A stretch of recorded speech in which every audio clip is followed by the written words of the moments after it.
ಬೆಂಗಳೂರು ಫಸ್ಟ್ಗೆ ಸ್ವಾಗತ. ನಾನು ಭಾವನಾ. ಈಗ ಹೆಡ್ಲೈನ್ಸ್. ನಟ ವಿನೋದ್ ಕುಮಾರ್ ಕೊಲೆ ಪ್ರಕರಣ ಗೋವರ್ಧನ ಮೂರ್ತಿ ಖುಲಾಸೆಗೊಳಿಸಿ ಕೋರ್ಟ್ ನಿರ್ದೇಶನ. ಮುಗಿಯಿತು 5 ವರ್ಷಗಳ ಜೈಲು ಜೀವನ. ಪ್ಲಾಟಿನಂ ಅಪಾರ್ಟ್ಮೆಂಟ್ನಿಂದ ಅತಿಕ್ರಮಣ. ಗೊರಗುಂಟೆಪಾಳ್ಯದಲ್ಲಿ ಜೆಸಿಬಿಗಳ ರುದ್ರ ನರ್ತನ. ಬಿಡಿಎ ವಶವಾಯಿತು 2 ಎಕರೆ ಸಿಎ ನಿವೇಶನ. ಉಚಿತ ಆರೋಗ್ಯ ಶಿಬಿರಕ್ಕೆ ಮಂಡೂರಿನಲ್ಲಿ ಆಕ್ರೋಶ. ಶಾಮಿಯಾನ ಕಿತ್ತು ಗ್ರಾಮಸ್ಥರ ರೋಷ. ಜನರಿಗೆ ಬೇಡವಂತೆ ಬಿಬಿಎಂಪಿ ಸಹವಾಸ. ವಿಧಾನಸೌಧದ ಬಳಿ ರೆಡಿಯಾಗಿದೆ ಮೆಟ್ರೋ ಮಾರ್ಗ. 900 ಮೀಟರ್ ಉದ್ದದ ಸುರಂಗ ಯಶಸ್ವಿಯಾಗಿ ಕಾರ್ಯ ಮುಗಿಸಿದೆ ಟನಲ್ ಬೋರಿಂಗ್. ಸ್ಯಾಂಡಲ್ವುಡ್ ಅನ್ನು ಕಾಡ್ತಿದೆ ಗಂಗನಂ ಡ್ಯಾನ್ಸ್. ಬುಲ್ಬುಲ್ ಚಿತ್ರದಲ್ಲಿ ಅಂಬಿ ಸಖತ್ ಸ್ಟೆಪ್ಸ್. ಕಾಮಿಡಿಯನ್ ಮಿತ್ರ ಜೊತೆ ಹೆಜ್ಜೆ ಹಾಕಿದ ಡ್ಯಾನ್ಸರ್ಸ್.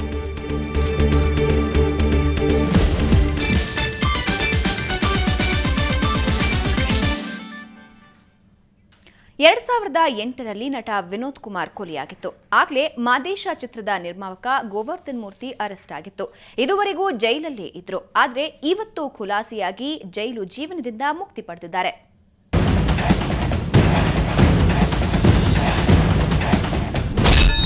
ನಟ ವಿನೋದ್ ಕುಮಾರ್ ಕೊಲೆ ಪ್ರಕರಣಕ್ಕೆ ಸಂಬಂಧಿಸಿದಂತೆ ಆರೋಪಿ ಗೋವರ್ಧನ್ ಮೂರ್ತಿಯನ್ನ ಖುಲಾಸೆಗೊಳಿಸಲಾಗಿದೆ. ಸೂಕ್ತ ಸಾಕ್ಷ್ಯಾಧಾರ ಕೊರತೆ ಹಿನ್ನೆಲೆಯಲ್ಲಿ ಆರೋಪಿ ಖುಲಾಸೆಯಾಗಿದ್ದಾರೆ. ಬೆಂಗಳೂರಿನ ಸೆಷನ್ಸ್ ಕೋರ್ಟ್ ಖುಲಾಸೆಗೊಳಿಸಿ ತೀರ್ಪು ನೀಡಿದೆ. ಗೋವರ್ಧನ್ ಸೇರಿ ಎಲ್ಲ 7 ಆರೋಪಿಗಳು ನಿಟ್ಟುಸಿರು ಬಿಟ್ಟಿದ್ದಾರೆ. ಬೆಂಗಳೂರು ಹೊರವಲಯದ ಹೊಸೂರು ಬಂಡೆಯ ರೋಸ್ ರೆಸಾರ್ಟ್ನಲ್ಲಿ 2008 ಅಕ್ಟೋಬರ್ 7ರ ಮಧ್ಯರಾತ್ರಿ ಗೋವರ್ಧನ್ ಮೂರ್ತಿ ಹಾರಿಸಿದ್ದ ಬುಲೆಟ್ ಗುಂಡಿಗೆ ವಿನೋದ್ ಕುಮಾರ್ ಬಲಿಯಾಗಿದ್ದ. ಗೋವರ್ಧನ್ ಮೂರ್ತಿ ಸೇರಿ 7 ಜನ ಆರೋಪಿಗಳನ್ನ ಬಾಗಲೂರು ಪೊಲೀಸರು ಬಂಧಿಸಿದ್ದರು. ಸುಮಾರು 4 ವರ್ಷಗಳ ಕಾಲ ವಿಚಾರಣೆ ನಡೆದಿತ್ತು. ಅವರು ಮಾಡಿದಂಥ ಹೇಳಿಕೆಗಳನ್ನೆಲ್ಲ ಡಿಸ್ಪ್ರೂವ್ ಮಾಡೋದು. ಒಟ್ಟಾರೆಯಾಗಿ ಇವು ಒಮ್ಮೆ ಬಂದು ಆರೋಪಿಯ ಪರವಾಗಿ ಒಮ್ಮೆ ಬಂದು ಅವರು ಅವುಗಳನ್ನೆಲ್ಲ ಸಾಬೀತುಪಡಿಸೋದರಲ್ಲಿ ಯಶಸ್ವಿಯಾಗಿಲ್ಲ ಅಂತ ಹೇಳಿ ತೀರ್ಪು ಕೊಟ್ಟು ಇವತ್ತು ಎಲ್ಲ ಆರೋಪಗಳಿಂದ ಅವರನ್ನು 7 ಜನರನ್ನು ಮುಕ್ತಗೊಳಿಸಿದ್ದಾರೆ.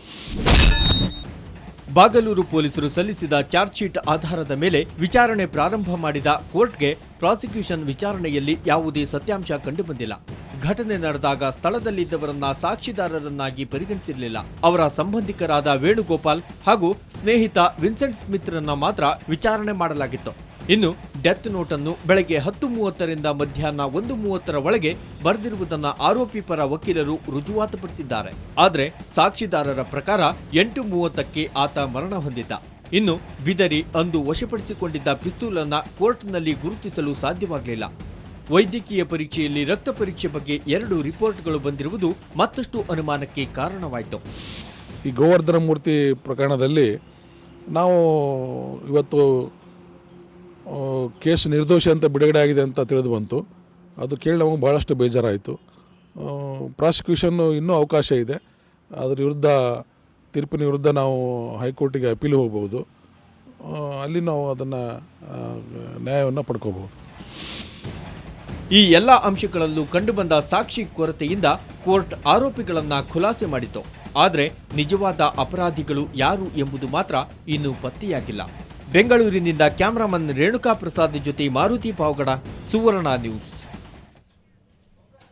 ಗೊರಗುಂಟೆಪಾಳ್ಯದಲ್ಲಿ ಇವತ್ತು ಬಿಡಿಎ ಜೆಸಿಬಿಗಳು ಆರ್ಭಟಿಸಿದ್ವು. ಕಟ್ಟಡಗಳನ್ನ ನೆಲಕ್ಕೆ ಕೆಡವಿ ಹಾಕಿದ್ವು.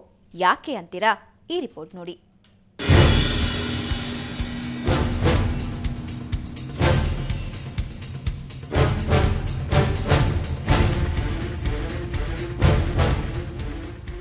ಗೊರಗುಂಟೆಪಾಳ್ಯದಲ್ಲಿ ಇವತ್ತು ಬಿಡಿಎ ಜೆಸಿಬಿಗಳು ಗರ್ಜಿಸಿ ಬಿಟ್ಟವು. ಸುಮಾರು 2 ಎಕರೆ ಸಿಎ ಸೈಟ್ಗಳಲ್ಲಿ ಅಕ್ರಮವಾಗಿ ನಿರ್ಮಿಸಿದ್ದ swimming pool, club house, parking ಜಾಗ ಹಾಗೂ ನಿರ್ಮಾಣ ಹಂತದ ಕಟ್ಟಡವನ್ನು ಧರೆಗುರುಳಿಸಲಾಯಿತು. ಪಾರ್ಕಿಂಗ್ ಲಾಟು, ಕ್ಲಬ್ ಹೌಸು, ಆಮೇಲೆ ಇನ್ನೊಂದು ಅಂಡರ್ ಕನ್ಸ್ಟ್ರಕ್ಷನ್ ಇದೆ. ಇದು 2 ಎಕರೆನೇ ಈಗ ನಾವು ತೆರವು ಮಾಡಿ ಬಿಡಿಎ ವಶಕ್ಕೆ ತಗೊಂಡು ನಾವು ಫೆನ್ಸಿಂಗ್ ಮಾಡಿ ಸುಮಾರು 5 ವರ್ಷದಿಂದ ಇವರು ಈ ಥರ ಮಾಡಿದ್ದಾರೆ. ನಾವು ಅವರಿಗೆ ನೋಟಿಸ್ ಕೊಟ್ಟಿದ್ವಿ ಅರ್ಲಿಯರು, ಇದನ್ನು ಖಾಲಿ ಮಾಡಿ ಕೊಡಿ ಅಂತ. ಅವ್ರು ಮಾಡಿಲ್ಲ. ಅದರಿಂದ ಈಗ ನಾವೇ ಬಂದು ಮಾಡ್ತಾ ಇದ್ದೀವಿ. ಪ್ಲಾಟಿನಂ ಸಿಟಿ ಗ್ರೂಪ್ನ ಈ ಅಪಾರ್ಟ್ಮೆಂಟ್ ಬಿಡಿಎಗಷ್ಟೇ ಅಲ್ಲ, ಇಲ್ಲಿನ ನಿವಾಸಿಗಳಿಗೂ ಮೋಸ ಮಾಡಿದೆ. ಅನ್ಯಾಯ ಮಾಡಿ ತಮ್ಮಲ್ದ ಜಾಗದಲ್ಲಿ ತಾವು ಕಟ್ಟಿ ನಮಗೆ ಮೋಸ ಮಾಡಿದ್ದಂತೂ ನಿಜವಾಗಿದೆ. ಇದು ಒಂದೇ ಉದಾಹರಣೆ ನಾನು ಹೇಳಬೇಕಾಗಿಲ್ಲ. ಈ ಎಂಟೈರ್ ಬ್ಲಾಕನ್ನು ಈಗ ಯಾರು ಡಿಮಾಲಿಷನಿಗೆ ಬಂದಿದ್ದಾರೋ ನಮ್ಮ ಸೇಲ್ ಡೀಡ್ ಕಾಪಿಯಲ್ಲಿ ಕ್ಲಿಯರಾಗಿ ಬರೆದಿದೆ that land belongs to the resident, undivided share ಅಂತ ತಿಳ್ಕೊಂಡು ಡಿಕ್ಲೇರ್ ಮಾಡಿದ್ದಾರೆ.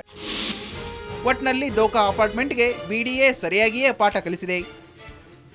ಬೆಂಗಳೂರಿನಿಂದ ಕ್ಯಾಮರಾಮನ್ ಸತೀಶ್ ಜೊತೆ ಮಸೂದ್ ದೊಡ್ಡೇಬಾಗಿಲು, ಸುವರ್ಣ ನ್ಯೂಸ್. ಮಂಡೂರು ಅಂದ್ರೆ ಸಾಕು ಕಸ ನೆನಪಿಗೆ ಬರುತ್ತೆ. ಆದ್ರೆ ಇವತ್ತು ಮಂಡೂರು ಗ್ರಾಮಸ್ಥರು ಆರೋಗ್ಯ ಶಿಬಿರದ ವಿರುದ್ಧ ತಿರುಗಿಬಿದ್ದಿದ್ರು. ಬಿಬಿಎಂಪಿ ಏನೇ ಕೊಟ್ರೂ ನಮಗ್ ಬೇಡ ಅನ್ನೋದು ಗ್ರಾಮಸ್ಥರ ಪಟ್ಟು. ಇದಕ್ಕೆ ಶಿಬಿರಕ್ಕೆ ಬಂದಿದ್ದ ವೈದ್ಯರನ್ನ ಓಡಿಸ್ಬಿಟ್ರು.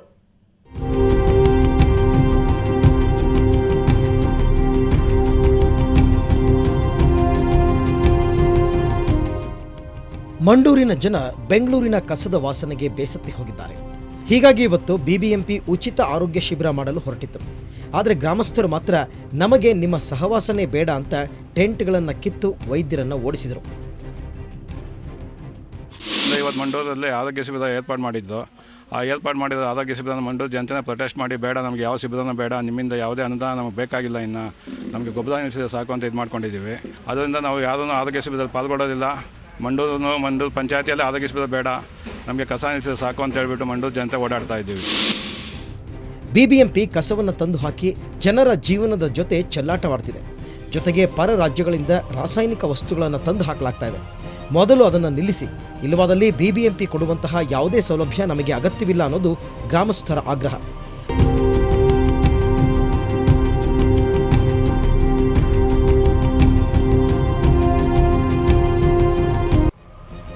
ಒಟ್ನಲ್ಲಿ ಬಿಬಿಎಂಪಿ ಮಂಡೂರು ಜನತೆಯ ಮನವೊಲಿಸಲು ಏನೇನೋ ಸರ್ಕಸ್ ನಡೆಸ್ತಾ ಇದೆ.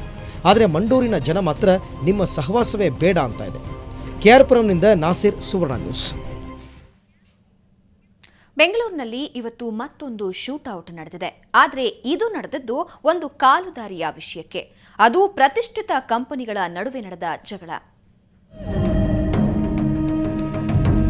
ಬೆಂಗಳೂರಿನಲ್ಲಿ ಮತ್ತೊಂದು ಶೂಟೌಟ್ ನಡೆದಿದೆ.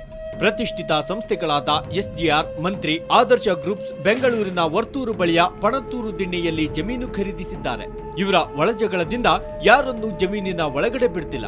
ಈ ಬಗ್ಗೆ ಹಲವು ಬಾರಿ ಎಸ್ಜಿಆರ್ ಹಾಗೂ ಮಂತ್ರಿ ಗ್ರೂಪ್ಸ್ ಮಧ್ಯ ಆಗಾಗ ಜಗಳವಾಗ್ತಿತ್ತು. ಈ ಬಗ್ಗೆ ವರ್ತೂರು ಠಾಣೆಯಲ್ಲಿ ಪ್ರಕರಣ ಸಹ ದಾಖಲಾಗಿದೆ. ನಕ್ಷೆಯ ಪ್ರಕಾರ ಇಲ್ಲಿ ಕಾಲುದಾರಿ ಇದೆ ಅನ್ನೋದು ಎಸ್ಜಿಆರ್ ಸಂಸ್ಥೆಯ ಮ್ಯಾನೇಜಿಂಗ್ ಡೈರೆಕ್ಟರ್ ಡಾಕ್ಟರ್ ಶ್ರೀನಿವಾಸ್ ವಾದ.